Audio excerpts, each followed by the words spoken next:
नमस्कार। बात को समझो में आप सभी का स्वागत है।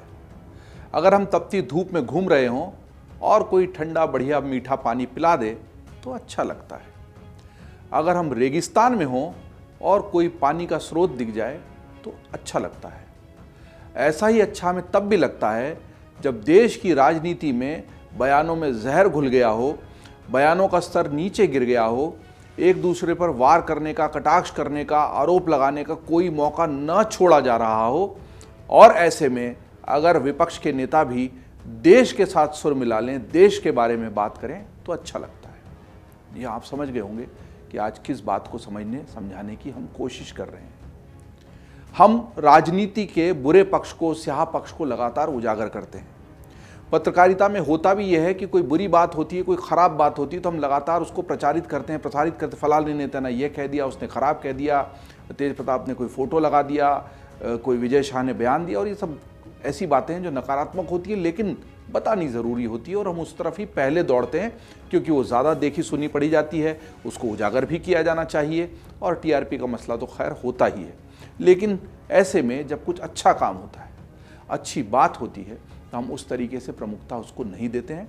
और इस बात को समझो में यही बात इसलिए कुछ चेहरे जो आपने लगातार टीवी पर देखे होंगे, जी हाँ, असदुद्दीन ओवैसी पहलगाम हमले के बाद से लगातार जिस तरीके से वो मुखर हैं। शशि थरूर, हरदिल अजीज़, कई कारणों से अलग अलग तरह से मशहूर, उनकी अंग्रेज़ी मशहूर, उनकी वोकैबुलरी मशहूर, उनका एक अलग तरह का अंदाज़ है वो मशहूर। लेकिन कुल मिलाकर अपनी पार्टी लाइन से भी अलग जाकर जिस तरीके का रुख उन्होंने अपनाया, उनका नाम ही प्रस्तावित नहीं था कांग्रेस की तरफ से और उसको लेकर भी राजनीति खूब हुई। लेकिन उन्होंने कहा कि आज देश को मेरी ज़रूरत है। जिस तरह के हमले से, जिस दौर से हम गुजरे हैं और गुजर रहे हैं, उसमें देश के साथ खड़े रहना ज़रूरी है और दुनिया को ये बताना ज़रूरी है कि हम ये सब नहीं सहेंगे। और वो गए हैं और विश्व मंच पर प्रमुखता से अपनी बात रख रहे हैं। फारूक अब्दुल्ला और उमर अब्दुल्ला कई अन्य कारणों से चर्चा में रहे, उनकी एक अलग तरह की राजनीति, बयानबाजी रही। और कश्मीर वैसे भी हम लोगों के लिए एक बड़ा गंभीर और संजीदा मसला है।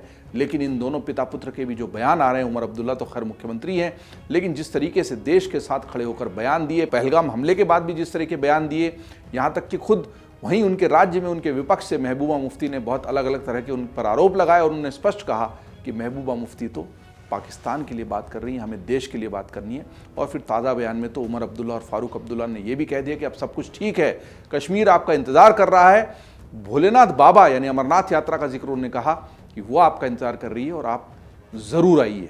इन सारे बयानों को देखना, सुनना, समझना अच्छा लगता है। दरअसल देश की सियासत में पक्ष और विपक्ष के बीच टकराव की खबरें तो हर रोज़ आती हैं, लेकिन पिछले एक महीने से ऐसी बहुत सारी बातें विपक्ष के कुछ नेताओं ने कहीं और अलग अलग जगहों से सुनने में आई, जिनकी चर्चा ज़रूरी है, बात को समझना ज़रूरी है। वो ज़रूरी इसलिए है क्योंकि ऐसे बयान हमें कम ही देखने सुनने को मिलते हैं। एक उदाहरण अटल बिहारी वाजपेयी जी का हम लगातार गिनाते हैं कि जब उनको नरसिम्हा राव जी ने भारत का पक्ष रखने के लिए संयुक्त राष्ट्र में भेजा और उससे दुनिया भी अचंभित रह गई कि यार आप विपक्ष के नेता होकर कैसे अपने देश की तरफ से प्रतिनिधि बनकर, नेता बनकर आते हो। यही भारत है, यही भारत का रंग है। लेकिन ये रंग पिछले कुछ समय से देखने को नहीं मिल रहा था।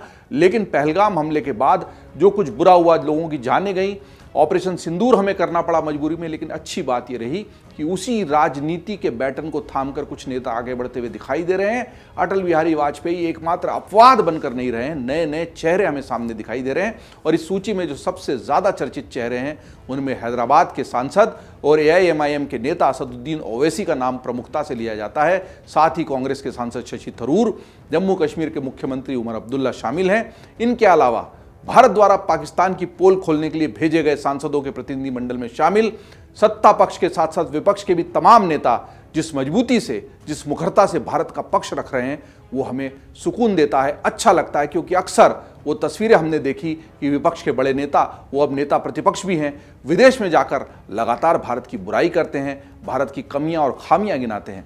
कोई दिक्कत नहीं, भारत में कमियां हैं, खामियां हैं, दिक्कतें हैं। हम उन दिक्कतों के साथ जीने और उनसे लड़ने को तैयार हैं। बल्कि भारत की जनता स्वागत करेगी, अभिनंदन करेगी, अच्छाई से आपके साथ खड़ी रहेगी अगर आप देश के भीतर इन बुराइयों को लगातार गिनाएं, सत्ता पक्ष को घेरें और सत्ता पक्ष को मजबूर करें कि वो केवल अपने जो बहुमत मिला है उसके साथ किसी और दुनिया में न खो जाएं, वो पटरी पर बने रहें। ये विपक्ष की जिम्मेदारी होती है और मजबूत विपक्ष ही लोकतंत्र की पहली शर्त भी होता है। लेकिन जब आप विदेश में जाते हैं तब आप किसी कांग्रेस, किसी भारतीय जनता पार्टी, किसी जनता दल, किसी वाम मोर्चे का प्रतिनिधित्व नहीं कर रहे होते हैं।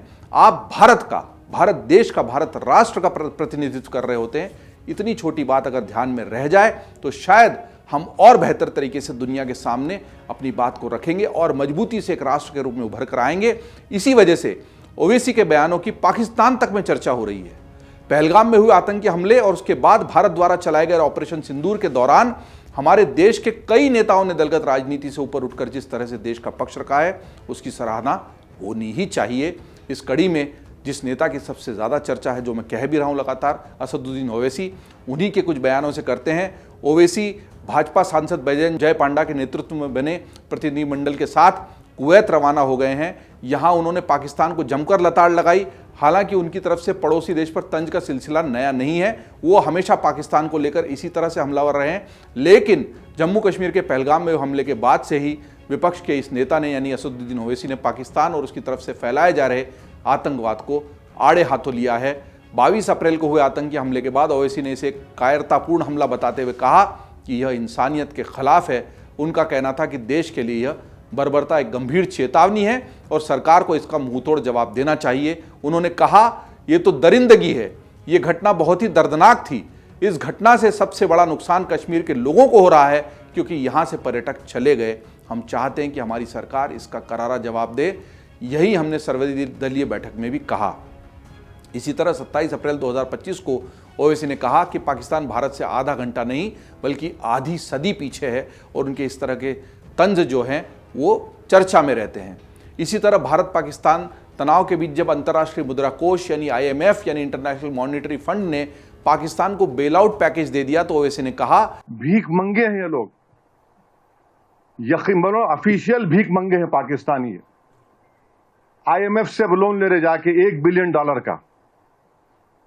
आप 75 साल से आपने क्या किया? किसने आपको मजबूर किया IMF का लोन लेने के लिए? और अफसोस की बात यह है कि IMF का लोन ले रहे हैं और ये इंटरनेशनल, मेरे को माने ये इंटरनेशनल मॉनेटरी फंड नहीं, ये इंटरनेशनल मिलिटेंट फंड दे रहे हैं पाकिस्तान को, इस्तेमाल करेंगे। अमेरिका, जर्मनी और जापान इसके लिए सहमत कैसे हो गए, ये सवाल भी उन्होंने उठाया। और पाकिस्तान यह भी नहीं जानता कि अर्थव्यवस्था चलानी कैसे है। आप लोग वहां बैठे हैं और हमें बता रहे हैं कि इस्लाम क्या है, लेकिन आपके पास यहाँ शांति को बिगाड़ने, हिंदू और मुसलमानों के बीच संघर्ष पैदा करने के लिए केवल गलत नीतियां हैं। ये बहुत ही स्पष्ट और मुखर बोल हैं असदुद्दीन ओवैसी के। 10 मई 2025 को ओवैसी ने पाकिस्तान को इस्लाम विरोधी मुल्क बता दिया और कहा कि यह बेगैरत, बेहया और चंद पैसों के लिए दीन बेचने वाले लोगों का देश है, जो चीन जैसे देशों का समर्थन करते हैं, जो मस्जिदों को तोड़ता है।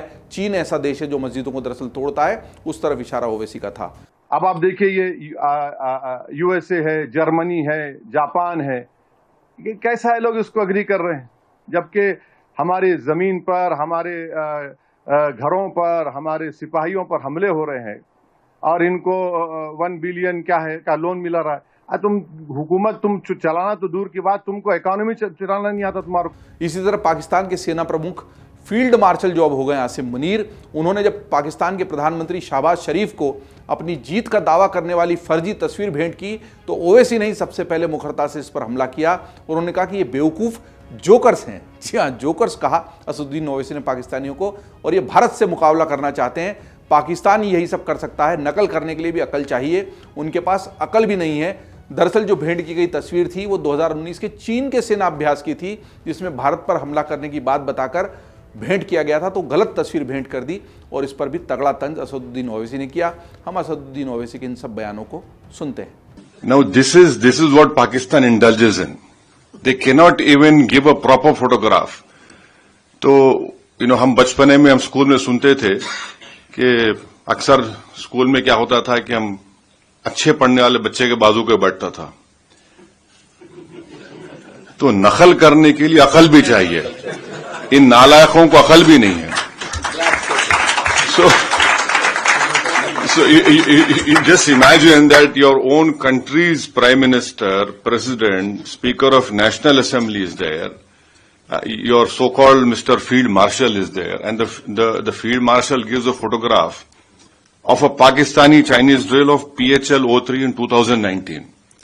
So this is what Pakistan indulges in, and that is why you must not, whatever Pakistan is saying, don't even take it with a pinch of salt. Rely on what our foreign ministry is saying, our official spokesperson are saying. तो असदुद्दीन ओवैसी के बाद बात को समझो में आते हैं हरदिल अजीज शशि थरूर पर। जहां शशि थरूर देश विदेश में भारत का पक्ष मजबूती से रख रहे हैं और अपनी पार्टी को भी उन्होंने ये कहा कि मैं देश ने पुकारा है तो जरूर जाऊंगा, क्योंकि जयराम रमेश ने उनसे कह दिया था कि उनको अंतरात्मा की आवाज सुननी चाहिए और उनकी अंतरात्मा की आवाज ने देश के साथ खड़े रहने के लिए उनसे कहा। दरअसल केरल के तिरुवनंतपुरम से कांग्रेस के सांसद शशि थरूर पहलगाम हमले के बाद से खुलकर पाकिस्तान पर निशाना लगा रहे हैं, पाकिस्तान के खिलाफ बोल रहे हैं, पाकिस्तान की पोल खोल रहे हैं। 7 मई को ऑपरेशन सिंदूर के बाद मोदी सरकार ने उन्हें अपनी ग्लोबल आउटरीच टीमों में सबसे अहम अमेरिका देश की जिम्मेदारी दी। जी हां, अलग अलग देश तय किए गए हर टीम के लिए, पर शशि थरूर को अमेरिका इसलिए भेजा गया क्योंकि उनको अमेरिका का अनुभव है, संयुक्त राष्ट्र में वो रहे हैं और बहुत अच्छे से बात रखने का सलीका भी वो जानते हैं। उनकी अलग अलग मंचों पर दी गई डिबेट, खासतौर पर ब्रिटेन के खिलाफ जो उन्होंने तंज कसे थे वहां के विश्वविद्यालय में, और ब्रिटेन को जो कहा था कि दरअसल उनको हमें पैसे देने चाहिए कि हमारा सारा पैसा लूट कर ले गए, वो चर्चा भी उस डिबेट की सबसे ज़्यादा होती है। इसीलिए वो अमेरिका गए और उस प्रतिनिधिमंडल का नेतृत्व भी कर रहे हैं। यहाँ उन्होंने न सिर्फ पाकिस्तान को घेरा बल्कि आतंकवाद के खिलाफ दुनिया से एकजुट होने की अपील भी की। ऑपरेशन सिंदूर के बाद शशि थरूर ने कहा था कि हमने इस कार्रवाई में जो हासिल किया वह साफ है कि हम आतंकवाद को बर्दाश्त नहीं करेंगे। हमने आतंकवाद को मुंहतोड़ जवाब दिया है। हम अपनी धरती पर पाकिस्तान समर्थित आतंकवाद को किसी हालत में बर्दाश्त नहीं करेंगे।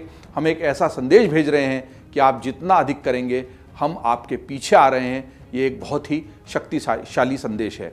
तो इसी तरह शशि थरूर ने भी जो बयान दिए हैं उनको बात को समझते वक्त सुनना दिलचस्प होगा।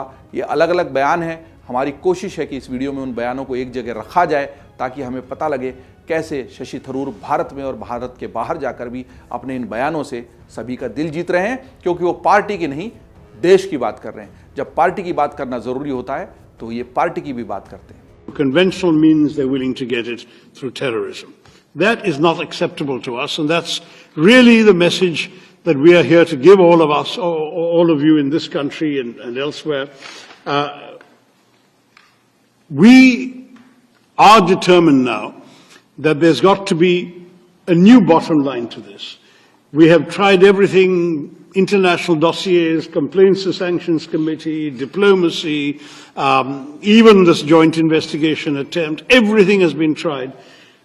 Pakistan has remained in denial. There has been absolutely no conviction, no serious criminal prosecution, no attempt to dismantle the terror infrastructure in that country, and the persistence of safe havens. So from our point of view, this is it. You do this, you're going to get this back. And we have demonstrated with this operation that we can do it with a degree of precision and with a degree of restraint that the world, we hope, will understand. We have a right to self-defense. We've exercised that right.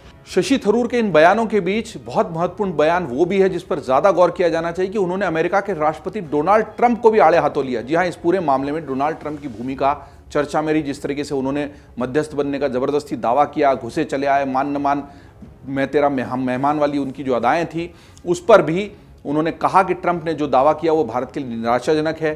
Trump की post पीड़ित और अपराधी के बीच में एक गलत समानता का संकेत देती है, क्योंकि ट्रंप ने भारत और पाकिस्तान को एक स्तर का अपने ट्वीट में मान लिया था और इस पर उन्होंने कड़ा हमला किया। शशि थरूर ने उन्होंने कहा कि भारत कभी भी अपने सिर पर आतंकवादी बंदूक तानकर बातचीत नहीं करेगा। तो ये वो सारे बयान हैं जिसको लेकर शशि थरूर मजबूती से भारत का पक्ष रखने के लिए चर्चित हो रहे हैं। I see it as a particular politician wanting to take credit for something, and I can see that the government of India probably said let them take the credit if they want to. But from our point of view, we have made it clear that the peace followed a request from the Director General of Military Operations of Pakistan, who called his Indian counterpart at 3:35 p.m. in the afternoon, and we didn't take very long to say yes, because we had never wanted a long war.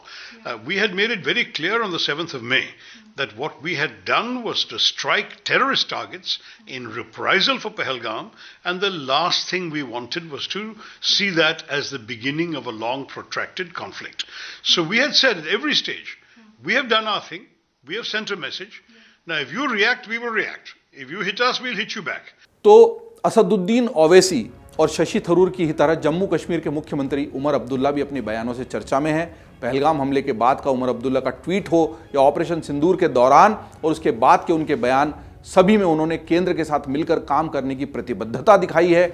जैसे operation सिंदूर के बाद उन्होंने कहा कि हम में से कोई भी युद्ध नहीं चाहता, हम चाहते हैं कि स्थिति फिर से सुधरे, लेकिन पहले हमारे पड़ोसी देश यानी कि पाकिस्तान को अपनी बंदूकें नीचे रखनी होंगी। उन्होंने कहा कि पाकिस्तान ने इसकी शुरुआत की, पहलगाम में आतंकी हमला किया गया, हमारे यहाँ बेगुनाह लोगों की जान ली गई।